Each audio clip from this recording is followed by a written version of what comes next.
बचपन से हमने सिर्फ एक विष्णु के बारे में पता था कि एक विष्णु भगवान है, ब्रह्मा विष्णु महेश, हमें सबको जो कि पता है। पर जैसे जैसे हमने वेद शास्त्र पुराण इत्यादि पढ़े तो हमें पता चला कि 3 विष्णुओं की चर्चा की गई है।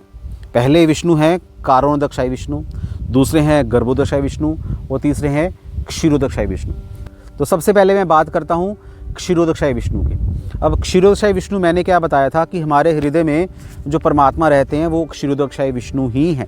उन्हीं का एक एक्सपेंशन है, उन्हीं का एक रूप है परमात्मा, जो कि हमारे हृदय में रहते हैं। और परमात्मा का बहुत बड़ा रोल है। हम लोग जो भी करते हैं, हमारी सारी एक्टिविटीज़ को मोशन देने वाले कौन है? वो परमात्मा है। जैसे अगर मान लो कि मैं बोल रहा हूँ तो मुझे जो बोलने की शक्ति दी जा रही है वो मेरी शक्ति नहीं है, वो परमात्मा की शक्ति है।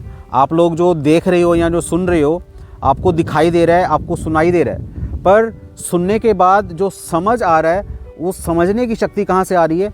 परमात्मा से आ रही है। तो इस संसार में हवा चल रही है, पानी बह रहा है, सब चीज़ें चल रही हैं। जो बैलेंस बनाया हुआ है वो बैलेंस बनाने वाले कौन है?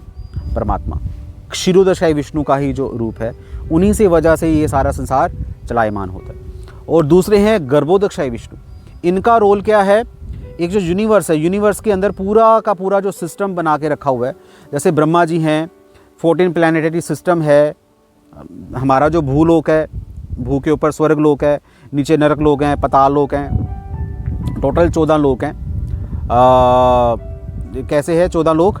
जैसे ये भूलोक है, इसके ऊपर पितृलोक, स्वर्गलोक, बहर जन तप सत्य, ऐसे ऊपर, और नीचे हैं अतल वितल सुतल महातल पाताल और नरक।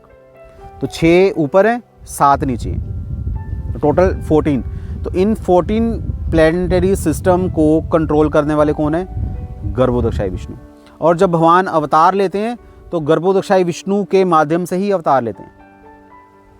आप लोगों ने शायद सुना होगा जब हिरण्याक्ष, हिरण्यकशिपु का जो बड़ा भाई है, उसने धरती को पानी में डुबो दिया था। तो कुछ लोग कहते हैं कि कौन से पानी में डुबो दिया? तो वो गर्भ सागर के जो विष्णु हैं वो पानी में डुबो दिया था उस धरती को, हमारी जिस धरती पर हम लोग रह रहे हैं। तो ये गर्भोदकशायी विष्णु है। और तीसरे हैं कारणोदकशायी विष्णु। कारणोदकशायी विष्णु के रोम रोम से करोड़ों ब्रह्मांड निकलते हैं।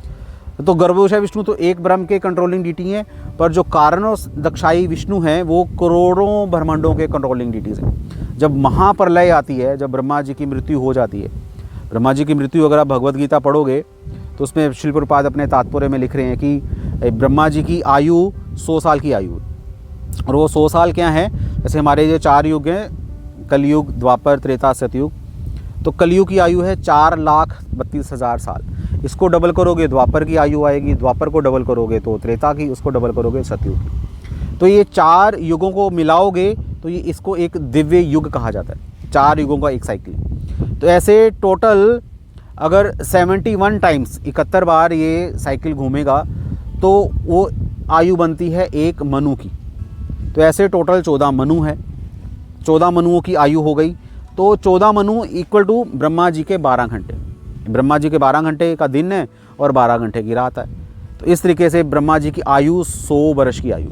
100 वर्ष ऐसे ही हैं जैसे महीने में हमारे 30 दिन होते हैं। तो ऐसे अगर कैलकुलेट करोगे तो बहुत लंबा एक टाइम स्पैन है, एक कल्प ब्रह्मा जी का। एक जब ब्रह्मा जी की आयु 100 साल की ब्रह्मा जी की आयु होती है, उसको एक कल्प कहा जाता है। और जब ब्रह्मा जी की डेथ हो जाती है, ब्रह्मा जी मर जाते हैं, उनका शरीर ख़त्म हो जाता है, ऑफ कोर्स ब्रह्मा जी तो धाम चले जाते हैं, पर वो जो एज है उस टाइम पे पूरी की पूरी सृष्टि में प्रलय आ जाता है, जिसको महाप्रलय कहा जाता है। इस महाप्रलय में क्या होता है? पूरी की पूरी सृष्टि ब्रह्मा जी के साथ और समस्त प्राणी महाविष्णु के अंदर चले जाते हैं। पूरा का पूरा ब्रह्मांड, जैसे हम सांस लेते हैं तो ऐसे जब महाविष्णु सांस लेते हैं तो करोड़ों ब्रह्मांड उनके अंदर चले जाते हैं, और जब वो सांस छोड़ते हैं तो करोड़ों ब्रह्मांड उनकी सांस से बाहर आते हैं। तो ये 3 विष्णुओं का रोल है, महाविष्णु, गर्भोदकशायी विष्णु और क्षीरोदकशायी विष्णु। तो ज़्यादा डिटेल्स के लिए आप श्रील प्रभुपाद की बुक्स में से भगवद गीता पढ़िए, श्रीमद् भागवतम पढ़िए, आपको सारा वहाँ पर डिटेल्स मिल जाएंगी। हरे कृष्ण।